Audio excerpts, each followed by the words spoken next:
Thank you to Eva and Renate for organizing this seminar, and I'm very happy to be here and for the first time venturing into the early modern period. I'm usually working with medieval sources, but this is now something new for me too. So, my paper today is about the closure of the Birgittine Abbey in Vadstena, Sweden, and the move of its last nuns to the daughter foundation Marienbrunn in Gdańsk. And I will today discuss the circumstances leading up to the closure of the abbey and the Birgittine relations to the rulers and the situation in Gdańsk when the Vadstena nuns arrived there. Yes. So, after the arrival of the Reformation in the Swedish kingdom in the 1520s, the Birgittine monastery in Vadstena remained a Catholic institution until 1595. And the decline of the abbey can be described as a gradual erosion of its autonomy and resources. And Vadstena's slow decline after the Diet of Västerås in 1527 has often been described as a prolonged and rather confusing process.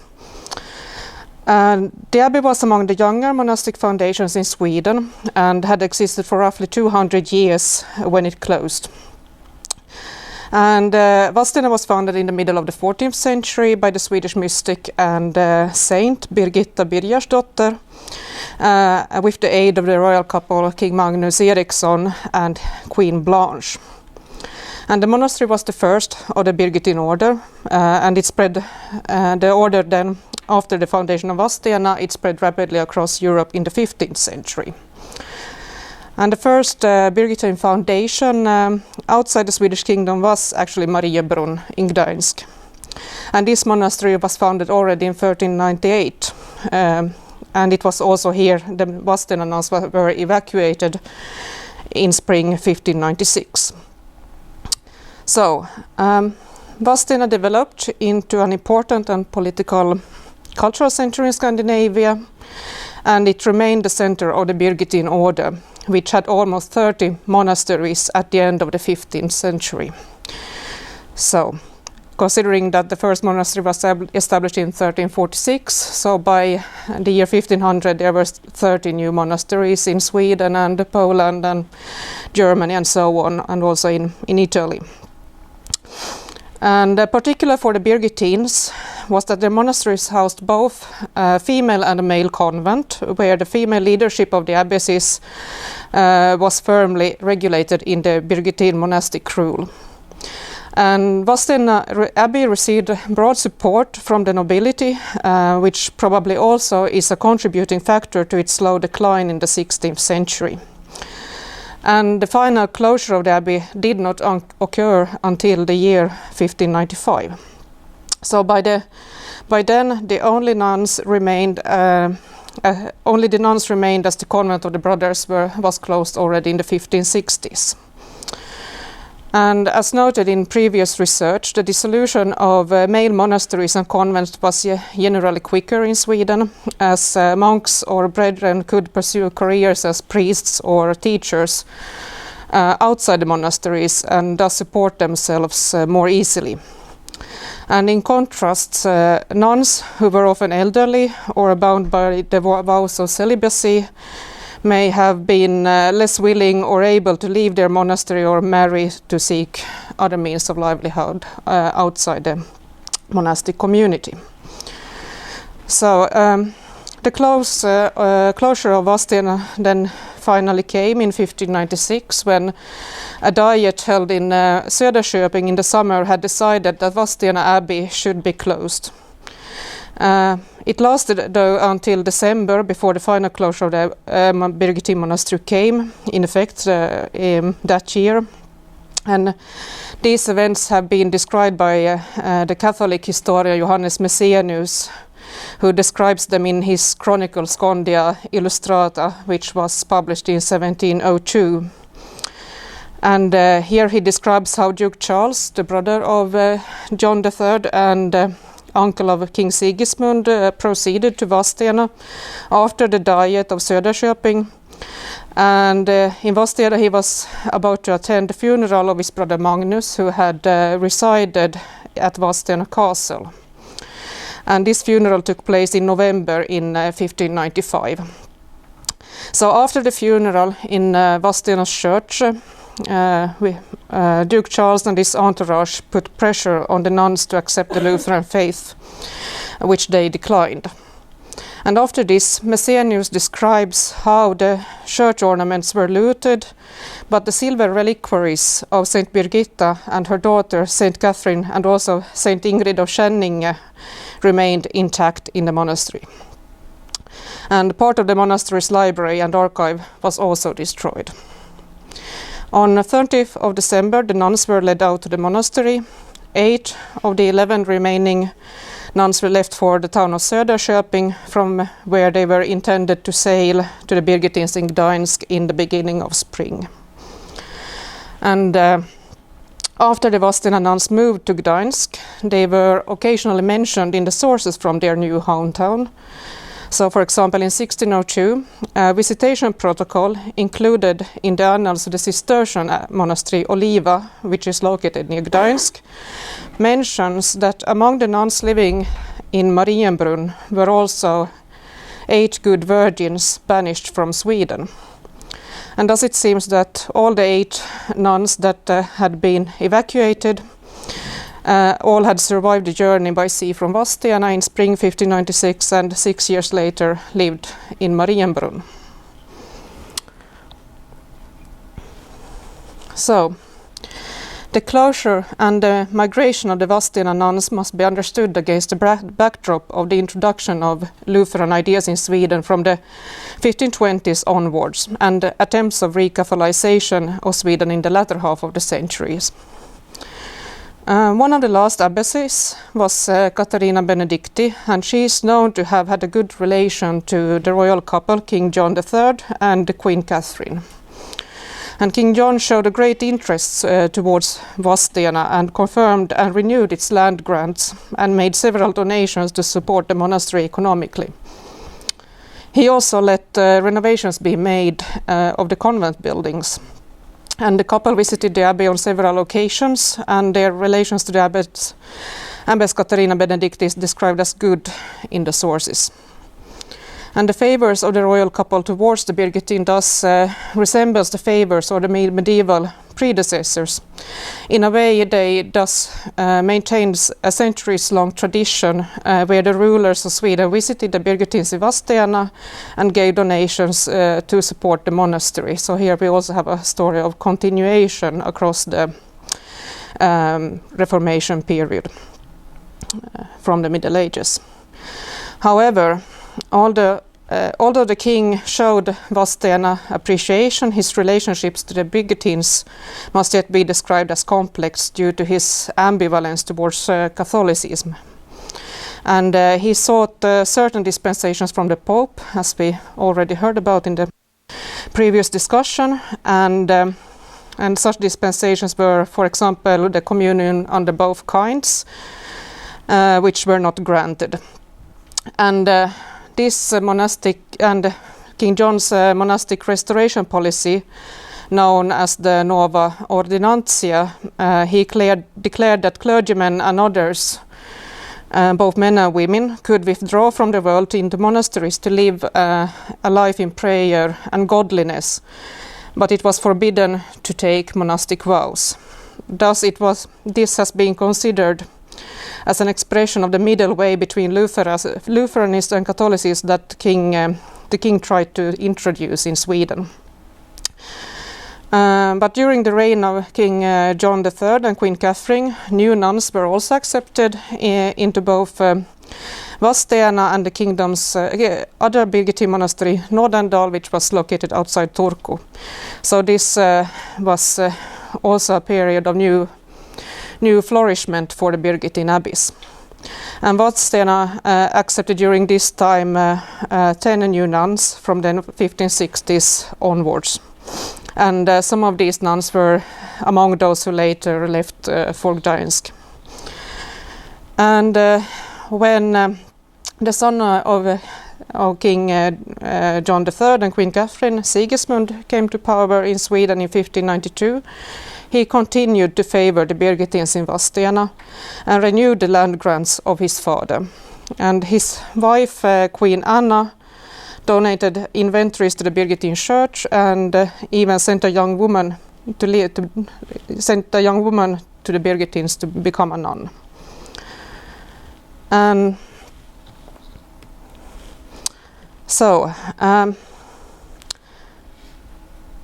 during this time, the Swedish kingdom did also become a target of the Catholic Counter-Reformation, attempting to reinstate Catholicism in Sweden.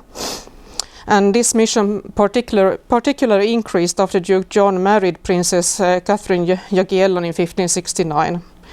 And this project, also known as the Missio Svetica, came to involve Vadstena as a center of the Catholic movement. An important figure in Vadstena's history in its last decades was the papal diplomat Antonio Possevino, whom we already have heard about during this conference.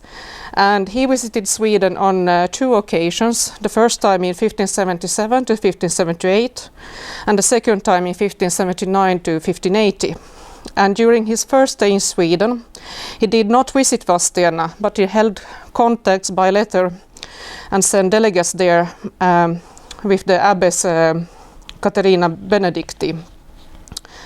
And Possevino's aim was to secure that the abbey followed the program of the Tridentine renewal and ensured that the nuns professed according to the canon law and the Tridentine decrees introduced after the Council of Trident in 1563. So one of his main missions became to secure Catholic confessors to the abbey, since the male convent had been closed some decades earlier. The nuns were now then without competent confessors.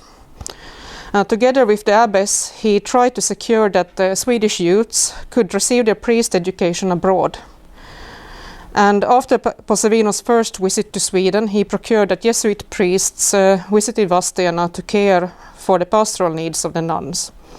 And from 1585 onwards, he also secured that Swedish Catholic priests Johannes Jussoela, Magnus Laurenti and Andreas Servius went to Vadstena to serve as chaplains.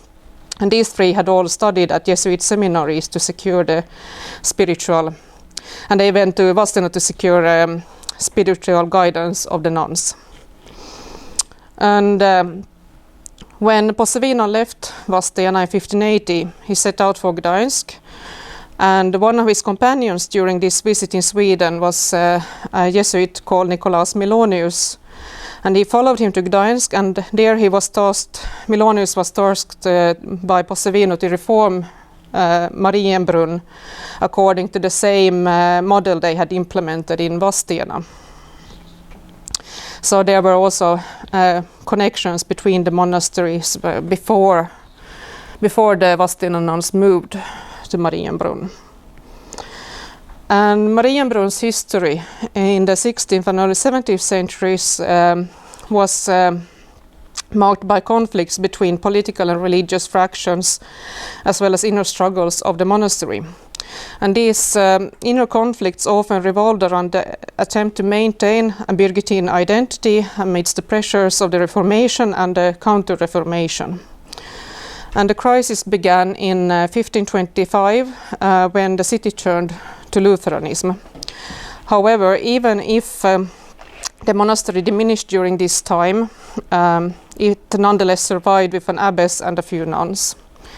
And in 1577, King Sigismund allowed the Birgittines to live according to their faith, while the city remained Lutheran. However, the lay directors of the monastery were appointed by the town council, and they were thus Lutheran, and this sometimes led to open conflict between the Birgittines and the city town council, and later also the Jesuits when they arrived in the town. The church of the monastery was destroyed in a fire in the year 1587, and prior to this, the monastery was also plundered and looted on several occasions.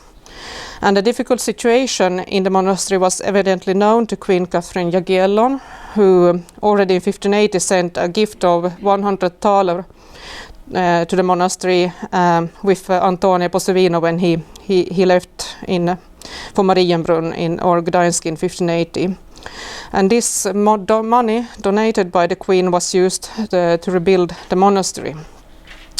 And after the fire of 1587, Bishop Hieronymus Roszczewski of Wrocław gave the monastery's building to the Jesuits. And the last 4 Birgittine nuns were allowed to remain there, but they would be sustained by the Jesuits. And this was the beginning of a difficult conflict between the Birgittines, the Jesuits, and the lay directors of the Birgittine estate. And it was in the midst of this conflict that the Vadstena nuns arrived in Marienbrunn. And as the historian Lydia Freilich has described, this expansion of the Birgittine community was a turning point leading to a restoration of spiritual life and monastic discipline in Gdańsk. However, the historian Hans Knatingius has, on the contrary,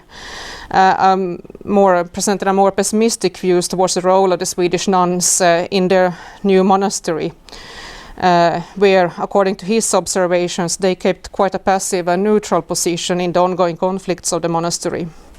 So the arrival of the Swedish nun seems to have been something of a mixed blessing, since their number reinforced the convent, but at the same time they seem to have tried to stay out of the inner conflicts of the monastery. So the conflicts are too complicated to account in detail in this presentation, but the Jesuits were eventually thrown out of Marienbrunn, and the Birgittines managed to secure its pastoral needs from other Birgittine monasteries, primarily in the Low Countries.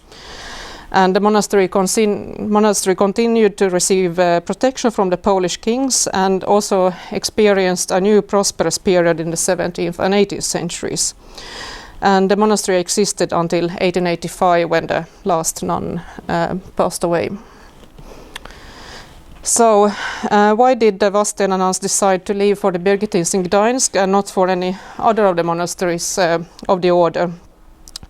For example, in the Low Countries or in Bavaria, some of these other Birgittine foundations were not as affected by the Reformation as the Birgittines in Gdańsk. But the explanation why they left for Gdańsk may be found already during Posevino's visit, when he had contacts with the abbess Caterina Benedicti, and during Posevino's visit in Vadstena, the abbess had taken up contacts to other monasteries of the order. And when he left for Gdańsk, he did also transmit a letter from Abbess Caterina Benedicti to the abbess of the Birgittines in Marienbrunn.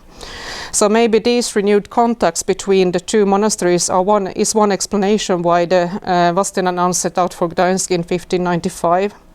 Another explanation is probably their contacts to King Sigismund, and as it seems in retrospect, what seems like a quite opportunistic possibility that he would be able to return to Sweden and reinstate Catholicism there. So when the new abbess, Katarina Olavi, was elected in the summer of 1594, Caterina Benedicti had died in the previous year. So when her successor, Katarina Olavi, was elected, King Sigismund sent a delegation of Polish diplomats to attend the ceremony of her election. And thus there existed these previous connections between the Vadstena Birgittines and Poland. And Sigismund's spouse, Queen Anna, was also instrumental in the acceptance of the Swedish nuns in Gdańsk. So, and Hans Knatingius has also observed that the Vadstena nuns stay in Gdańsk seem at first having been considered as a temporary solution, and that they possibly planned to be able to return to Vadstena at some later point, which, however, never happen. So in the inner conflicts of Marienbrunn, they seem to have taken a neutral position and are only sporadically mentioned in the sources of the monastery. The monastery chronicle from the early 17th century briefly mentions the arrival of the nuns, and its memorial book, which was written in the 17th and 18th centuries, notes the passings of the members of the community, and there also the deaths of the Vadstena nuns have been inscribed. And some of them lived on for quite a long time. The last one to be noted as deceased was Anna Laurentsson, who died on 15th of December in 1638. And maybe she is identical with the Anna Larsdotter, who is by the historian Carl Silverstolpe noted as the last woman to be accepted as a member of Vadstena before its closure. So some of the Vadstena nuns came to live in Marienbrunn for up to 20 to 30 years, meaning that they most likely must have in some way impacted the inner life of the monastery during their stay during their stay in Gdańsk. So I have pretty much now relied, as this is work in progress, so I have much relied on previous research when preparing this paper, and while reading and working with the topic, it becomes clear that there are some future aspects to be considered in future studies. Most importantly, the connections and experiences of the Vadstena nuns, and it could be of value to further look into the contemporary sources and investigate the experiences and connections between the Swedish nuns and the convent in Gdańsk, and also possibly townspeople in the city. So and also how the Birgittine monasteries in the early modern period remembered their medieval past could be of value to investigate. So the material aspects of the Birgittine convents in the 16th century, such as donations that were given to them, would also be important to further explore from the perspective of the personal bonds that were created in this way. And also the role of the queens in the support of the Birgittines could be investigated further. So that was all. Thank you.